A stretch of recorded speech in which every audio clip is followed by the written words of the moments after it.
pessoal, eu sou a Biana Oliveira e estarei com vocês aqui no Conexão Educativa pela TV Alegria, todas as quintas-feiras às 19 horas, para falarmos sobre educação, entretenimento, relacionamento socioemocional, comunidade escolar, entre outros. Eu sou especialista em psicopedagogia, alfabetização e letramento. O Conexão Educativa é um espaço para falarmos sobre o universo da educação, discutir temas, acontecimentos, situações que nos levem à reflexão para sempre estarmos evoluindo. Como a educação é uma constante evolução, para isso receberemos especialistas, profissionais da educação, da saúde e até mesmo membros da comunidade escolar. Então eu convido você a participar conosco, mandando sugestões, dúvidas ou até mesmo sugerindo temas para serem abordados aqui no programa, através do telefone que está na sua tela. E se você me vê pela primeira vez, não se esqueça de baixar o aplicativo da TV Alegria na sua loja de aplicativos de qualquer dispositivo com internet. Para a nossa reflexão de hoje, iremos receber o Rafael Medeiros, especialista em gestão do tempo, palestrante, fundador da Escola de Gestão do Tempo, tem 10 livros e mais de 6 mil alunos online. Seja bem-vindo, Rafael. Obrigado, Biana. Um prazer estar aqui com vocês. Vamos falar de gestão do tempo. Vamos lá falar um pouquinho sobre esse tema fascinante? Conta pra gente como que começou a sua trajetória, faça um breve resumo da sua carreira. Biana, até os 17 anos eu vivia dois papéis, papel de filho e papel de estudante, e ainda achava que fazia muita coisa. Então eu tinha dois pontos produtores de tarefas. Conforme a vida foi desenrolando, eu entrei na faculdade com 18 anos e foi inserido o papel de profissional. Então agora eu tinha 3 pontos produtores de tarefas, filho, profissional e estudante, e ainda achava que fazia muita coisa. Com 26 anos eu conheci a mulher da minha vida, a Carol, e com 28 eu casei. E junto com o casamento vieram tarefas. Então os papéis foram se multiplicando. 5 anos depois eu me tornei pai da Mariana, e ser pai produz muitas tarefas. Então um dos pontos que eu descobri é que conquistas produzem tarefas. A própria produtividade, Biana, acaba levando a gente para um sentimento de improdutividade. Por quê? Porque você multiplica os pontos produtores de tarefas. Então, conforme a vida foi acontecendo, e eu fui multiplicando esses pontos de produtores de tarefas, a minha rotina ganhou complexidade, mas minha capacidade de gerenciar o tempo não avançou, eu não desenvolvi. E aí eu comecei a ter um estresse, um cansaço psicológico, mental, um cansaço emocional muito grande. Só que eu não sabia que isso era um problema de estresse. Eu comecei a ter taquicardia, sudorese, achava que era algum problema biológico. Fiz uma série de exames, nenhum médico achou nada. E o médico disse para mim, um deles, isso é estresse. Você precisa aprender a gerenciar seu tempo. Eu saí de lá com isso na cabeça. Eu falei, eu vou aprender a gerenciar meu tempo. E um dos pontos que eu descobri, Biana, é que gestão do tempo não é talento, é treinamento. A partir dali eu comecei uma saga para estudar gestão do tempo. Comecei a ler livros, fazer cursos, me desenvolver, e hoje eu sou reconhecido como uma das 3 maiores autoridades no Brasil em gestão do tempo, com 10 livros escritos. Treinei a equipe do COB, Comitê Olímpico Brasileiro, no mês de junho, o comitê que foi para Paris. Já treinei empresas como iFood, Porsche, Petrobras, Janssen, Pfizer, Volkswagen, Chevrolet, Pepsi, Coca-Cola, Siemens, Samsung, presencialmente em todos os 27 estados do país. Então a gestão do tempo, ela apareceu na minha vida como uma busca por uma cura. E hoje, com 6 mil alunos online na Time School Escola de Gestão do Tempo, eu tenho sido um remédio para curar as pessoas com as feridas que eu mesmo fui curado.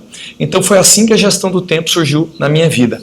A gestão do tempo mudou tanto a minha vida, Biana, que há 7 anos atrás minha esposa chegou para mim e falou, eu gostaria que você me treinasse. Eu, Rafael, era um motivado desorganizado. A minha esposa era uma disciplinada cansada. Quando ela viu as mudanças que houveram na minha vida, ela pediu para que eu a treinasse. Hoje a minha esposa é especialista em gestão do tempo para mulheres. Mudou tanto a nossa vida que nós formamos o Casal Produtividade. Nós já estivemos juntos em 15 estados do país.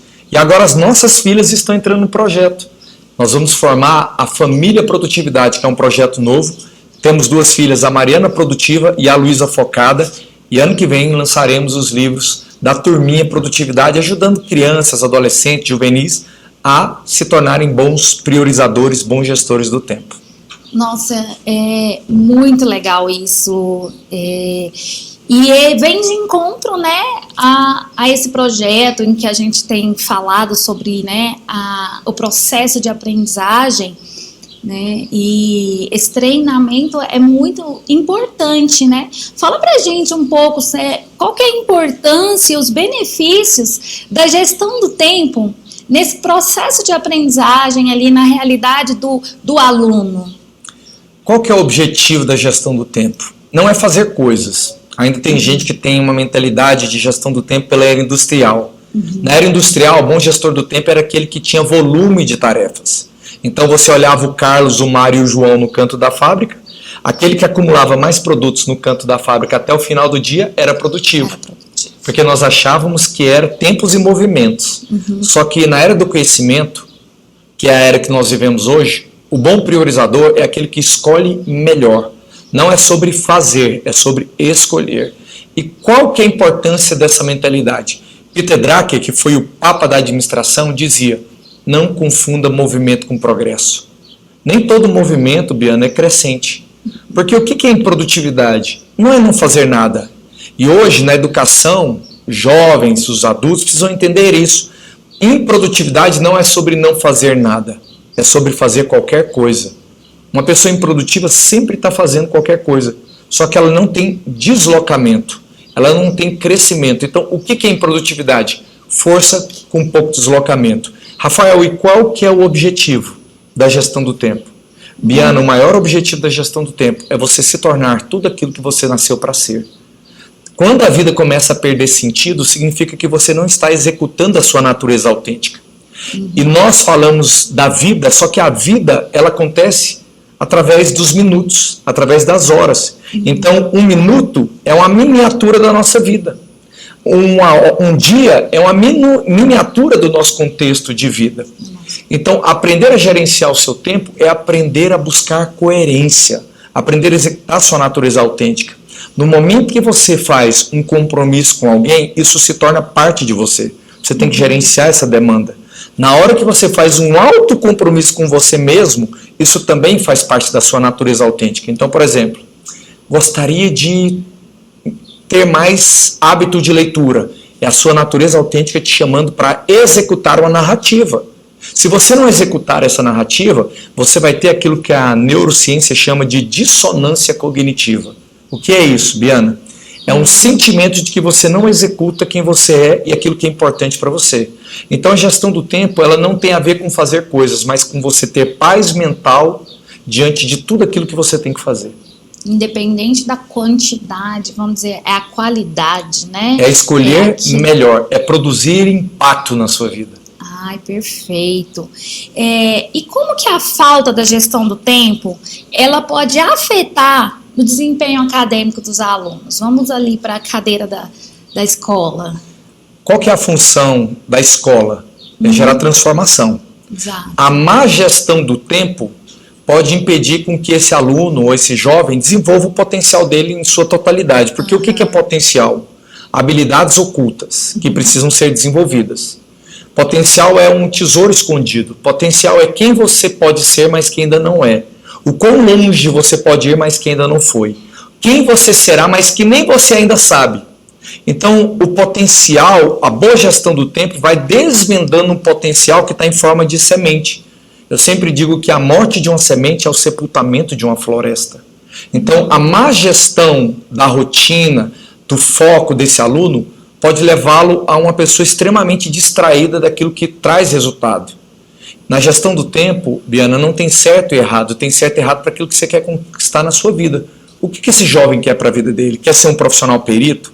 Quer ser uma pessoa organizada? Quer ser alguém que tem uma reputação de que consegue fazer as coisas acontecerem? Então a própria educação já é um treino do controle inibitório. O que é o controle inibitório do córtex pré-frontal? A capacidade de fazer coisas que você às vezes não está com vontade, mas sabe que são importantes. e a capacidade de deixar de fazer coisas que são superficiais, mas mesmo quando você está com vontade. Então, a educação, ou a gestão do tempo nesse processo educacional, vai ensinar os jovens a postergar recompensas. Então, o estudo, a educação, enfim, tem a ver com tarefas que são sementes no hoje para produzir frutos no amanhã. Uma tarefa é uma semente que você está plantando para produzir um resultado no amanhã. E todo procrastinador ou todo jovem que não sabe gerenciar o seu tempo é alguém geralmente viciado em recompensas imediatas. Ele quer recompensas agora sem a lei da semeadura. E isso é uma loucura. Então, no processo educacional, a gestão do tempo vai ensinar você a liberar o teu potencial e ele se tornar uma realidade. Nós achamos que a maior tragédia da vida é a morte física, e não é. Os psicólogos dizem, Biana, que a maior tragédia da vida é a morte do potencial. E segundo eles, a maioria das pessoas vão chegar no final da sua vida sem terem realizado seu pleno potencial. Por quê? Porque não aprenderam a preencher os quadradinhos do seu dia. São 24 quadradinhos que você recebe todos os dias, cada um representando uma hora na tua agenda. Mostre-me como você está preenchendo esses quadrados e eu vou te mostrar o que o seu filho ou o que você vai viver na sua vida. Que legal, nossa. Muita reflexão, né, para a gente pensar. E a gente realmente vê os estudantes, muitos estudantes aí precisando saber preencher esses quadradinhos, né? E quando que é esse momento ideal para iniciar, né, essa prática da gestão do tempo? Quando criança, quando adolescente, quando que a gente pode começar a trabalhar para que eles aprendam a preencher esses quadradinhos? Eu lembro que quando eu tinha 18 anos, o primeiro livro que eu li, que foi o meu pai que me presenteou, se chamava Ah, Se Eu Soubesse. Ah, se eu soubesse. E eu lembro que eu li esse livro porque era uma coletânea de pessoas, de especialistas maduros, que foram escrever o que eles gostariam de aprender com antecedência, que eles só aprenderam depois de décadas. Nossa. Eu tenho 44 anos, eu aprendi sobre gestão do tempo, comecei a entender desse assunto com 30 anos, e eu pensei, como seria diferente a minha vida se com 8 anos, 10 anos, 12 anos eu fosse amadurecendo esse processo de desenvolvimento dessa habilidade. Eu tenho 2 filhas e eu vou responder qual é o melhor momento, dando o exemplo daquilo que eu tenho feito na minha própria casa. Eu comecei a desenvolver a habilidade das minhas filhas em gerenciar o tempo, a minha filha Mariana tendo 8 anos e a minha filha Luísa tendo 6 anos. Passaram-se 4 anos, então. Uma tem 10 e outra tem 12. E eu percebo a diferença que fez na vida delas aprender como gerenciar o foco, o que causa distração, por que às vezes a gente tem um incômodo diante de uma tarefa que deveria ser priorizada, mas ela é chata, às vezes ela é complexa, ou ela tem pouco estímulo, como por exemplo estudar para uma prova. Estudar para uma prova tem menos estímulo do que assistir Detetive do Prédio Azul. Então assim, eu diria que a partir dos 6 anos a 8 anos é uma boa idade para começar a criar as primeiras impressões cognitivas sobre como gerenciar o tempo, como você vencer suas próprias emoções, como você governar sobre o desejo imediato. E é tão impressionante o quanto o processo de repetição ao longo dos anos foi moldando o cérebro das minhas filhas, que hoje as minhas filhas, logo que elas almoçam, elas imediatamente vão fazer tarefa. Por quê? Porque eu ensinei para elas o efeito Emmett. E o que é o efeito Emmett, Biana? O nosso cérebro gasta mais tempo e energia pensando naquilo que a gente vai fazer do que o tempo e energia que você gastaria fazendo a própria tarefa. Então, no começo, elas almoçavam e queriam assistir os desenhos delas. E aí eu falava para elas, vai fazer a sua tarefa para depois assistir o desenho. Não, eu quero agora. E aí eu falava, você, além de não estar desfrutando plenamente do desenho, porque você está pensando na tarefa, a tarefa não está sendo feita e você não está desfrutando do desenho. Na hora que você for fazer a tarefa, você não desfrutou bem do desenho e na tarefa agora você já está com cansaço. Se você fizer logo a tarefa e entrar no gosto amargo daquilo que tem que ser feito, depois você vai potencializar o bem-estar. E eu fui ensinando sobre o efeito Emmett. Fez tanto sentido, porque foram 2, 3 anos eu repetindo para elas, que hoje em dia elas têm esse controle inibitório. Uma outra coisa, gestão do tempo não é só sobre colocar tarefas em um determinado horário. Tem a ver com o alimento que você ingere.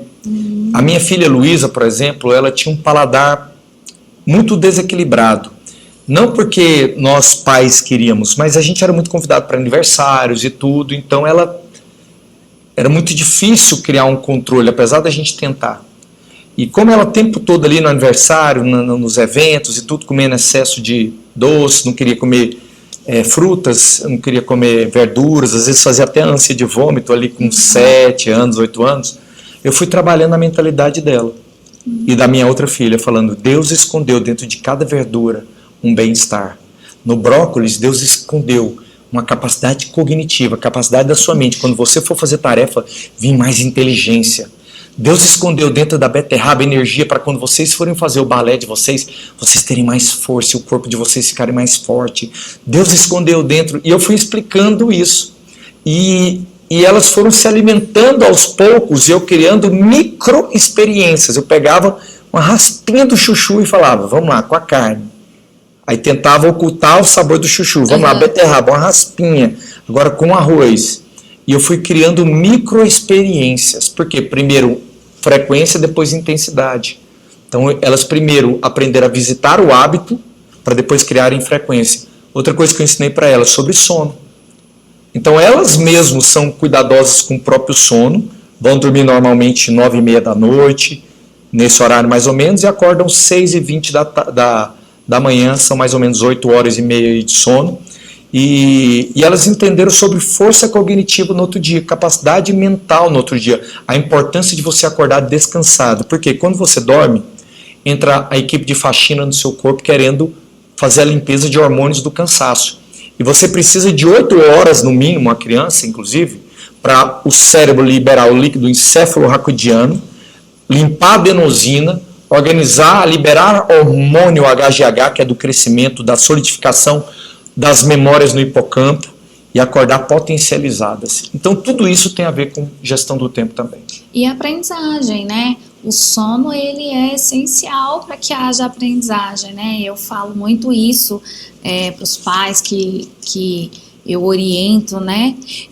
Você trouxe várias estratégias, né? Então, para que ajudar, né? As crianças no dia a dia. Quais outras estratégias? Tem alguma outra aqui que você queira falar? Para os professores que estão ali na escola, para estar ajudando os alunos no dia a dia, o que eles podem estar usando de estratégias? Bem, os professores, é lógico que quanto mais eles usarem estratégia potencializando os 5 sentidos, mais você vai ter a atenção dos seus alunos. O nosso cérebro, Biana, não trabalha com subtração. Você não tira algo da criança, você não tira algo, você coloca algo mais interessante no lugar.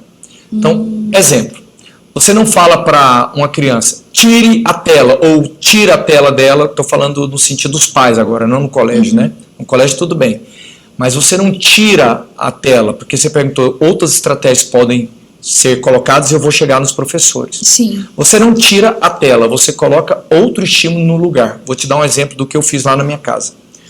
No lugar de simplesmente proibir minhas filhas de ver o celular, eu comprei uma cachorrinha para elas. Uma cachorrinha do jeito que elas gostavam, elas escolheram, elas interagiram, aprenderam sobre cuidado com a cachorrinha, sonharam com a cachorrinha antes, foram estudar sobre alimentação. Antes de comprar a cachorrinha, eu falei, vocês vão estudar sobre alimentação no YouTube, vocês vão olhar no YouTube sobre como é que cuida dessa raça, os pontos fortes e fracos. Então, elas foram sonhando e gerando esse momento em que elas teriam a cachorrinha, elas escolheram um nome, elas batizaram um nome. Quando eu comprei a cachorrinha, elas que cuidam da cachorrinha. Então, tem um ambiente de interação enriquecido que dá uma oportunidade fora do celular. Outra coisa que eu fiz, eu me mudei para um prédio, um edifício que tem uma área de lazer bem grande aqui em Goiânia, são 6.500 metros quadrados de área de lazer. Para quê? Criar enriquecimento ambiental. Elas querem ir para uma piscina aquecida? Tem. Elas querem jogar um vôlei? Tem. Elas querem brinquedoteca tem também, tem as feirinhas que acontecem toda semana no prédio lá embaixo, tem as crianças, é um prédio de bastante casal ali, até os 45 anos de idade, então crianças que têm a mesma idade, também produzindo enriquecimento ambiental. E uma outra coisa que eu fiz foi o cappuccino com leitura. Nós temos um momento na nossa casa onde preparamos um belo de um cappuccino e vamos ler juntos em família, colocando uma música agradável, colocando luzes amarelas e um ambiente com ar-condicionado e tudo, e a gente vai ler cada um o seu livro, e lá em casa eu digo, o livro aqui é à vontade para vocês. Outra coisa que eu fiz também, eu criei uma organização do quarto delas que fosse atraente para elas. São duas filhas, né? Tem uma penteadeira que foi colocada, que o marceneiro fez para elas e tudo, então elas vão também estimulando a parte feminina delas, a vaidade natural do universo feminino. Então, assim, essa é a parte dos pais. A parte dos professores, eu diria que o maior papel de um professor é ter uma capacidade de descompactar a complexidade de um conteúdo. Pegar coisas que são complexas e torná-las interessantes, estimulando a maneira como os alunos interagem com ele, pedindo para os alunos repetirem, contando ilustrações, metáforas, analogias, criando o cômico também. Isso tem a ver com a didática, com a oratória desse professor. Então, quanto mais profundo, quanto melhor ele for, quanto mais habilidades de comunicação ele tem, mais ele consegue produzir e prender o sistema atencional das pessoas. O nosso cérebro, por que as crianças elas têm distração? Porque o nosso cérebro, Biana, ele precisa da liberação de dopamina, que é um neurotransmissor da atenção, para manter-se focado em algo. Se uma aula começa a ser muito monótona, a dopamina vai diminuindo ali nos neurotransmissores da atenção daquele comportamento e vão indo para outro ambiente. Por exemplo, a dopamina vai começar a pensar no celular, começa a pensar na conversa com o colega e tudo. Então, o próprio professor, quanto mais profundo ele é e mais didático ele tem, mais ele consegue beneficiar esse aluno. Não é só, aluno, preste atenção em mim. Como é que eu posso ativar o cérebro desse aluno para cada ciclo de 5 minutos gerar um renovo na atenção dele? Nossa, muito legal. Você falou de várias estratégias, né? Mas a gente também tem ferramentas, aplicativos. Quais ferramentas aí que você sugere agora para os alunos ali, ou para quem, né, quer organizar o seu tempo, principalmente o tempo de estudo, né? Uma boa estratégia seria a técnica Pomodoro. Pomodoro em italiano significa tomate, e é uma técnica mundialmente famosa, que é 25 minutos de concentração por 5 de descanso. Então, blocos de meia hora. Quando você, estudante, for decidir fazer uma tarefa ou estudar, você se pergunte, quantos pomodoros eu vou dar para estudar essa matéria de história hoje? Ao dizer, por exemplo, 2 pomodoros, são 2 ciclos de meia hora, sendo 25 minutos de concentração, 5 de descanso depois desses 25 minutos, e depois você renova mais 25 minutos de concentração por 5 de descanso. O que eu faço normalmente? Eu uso essa estratégia até hoje. Eu coloco um timer regressivo de 25 minutos, desabilito os dados do celular e o Wi-Fi. Naquele tempo, eu não vou ver nada no ambiente. Depois dos 25 minutos, eu paro 5 minutos para ir ao banheiro, tomar água, ou até dar uma olhadinha no celular para dar uma espairecida. Olhei o celular, dei uma levantada para tomar água, aí eu pergunto, estou preparado para o meu próximo ciclo de meia hora, sendo 25 por 5? Sim. Naquele 25 minutos, eu estou proibido de analisar qualquer input, qualquer entrada na minha vida de Instagram, de WhatsApp. Então, muitos jovens bem intencionados, às vezes eles querem criar padrões de concentração muito elevados. Não vou ficar agora 2, 3 horas sem olhar nada no ambiente. Isso é completamente contra-intuitivo no cérebro, porque o nosso cérebro, Biana, ele não foi feito para ter concentrações muito austeras. No passado, os primeiros homens e mulheres, eles foram feitos para serem distraídos no ambiente, para serem desconfiados. Por quê? Porque poderia vir um predador. poderia parecer uma oportunidade que era um coelho. Então, o seu cérebro ele foi feito nos primórdios para ser desatento. Quem era atento demais e focado morria cedo. Vinha o predador, ele estava focado, ele não percebia, não olhava o ambiente e ele era devorado, ou ele morria de fome. Então, hoje em dia, o predador ou o coelho é o like no Instagram, é o WhatsApp com algum grupo de amigos, com novidades. Então, você precisa proteger o seu foco como estudante, como pessoa. Você não tem foco, você cria foco, mas não crie focos concentrados muito longos.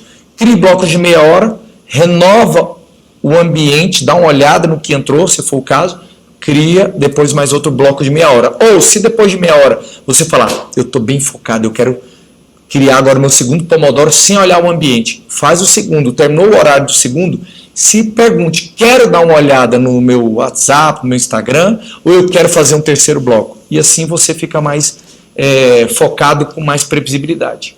Nossa, é muito legal esse Pomodoro, uma super dica, né, para os estudantes aí. Temos aí os Enem, né, para quem está focado em estudo, né. E como que os professores, eles podem ensinar a gestão do tempo de uma forma eficaz na sala de aula? E vamos pensar também nas crianças de 6, 7 anos, os menores, como que o professor pode ir ensinando? Porque eu acho que o Pomodoro também para essas crianças não vão funcionar muito, né? Devido ao foco deles eles não conseguem ter essa atenção muito longa. Você tem alguma dica aí para a gente... Para os professores conseguirem ensinar, eles só conseguem ensinar aquilo que eles dominam. Então eles teriam que, em primeiro lugar, expandir a capacidade deles. Exatamente. Eles precisam se alimentar desse assunto, porque você não dá aquilo que você não tem. A gestão do tempo não é talento, é treinamento, não é falar para o aluno, seja disciplinado, estude, você já é grande, você quer ser alguém na vida, tudo bem. Não é que esse tipo de orientação seja ruim, é um tipo de orientação válida.